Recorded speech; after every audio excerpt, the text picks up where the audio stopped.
मित्रांनो, आता खेळ होणार रोमांचक.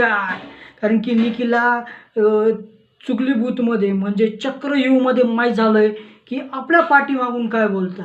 ते निकी आता काय त्यांना सोडत नाही.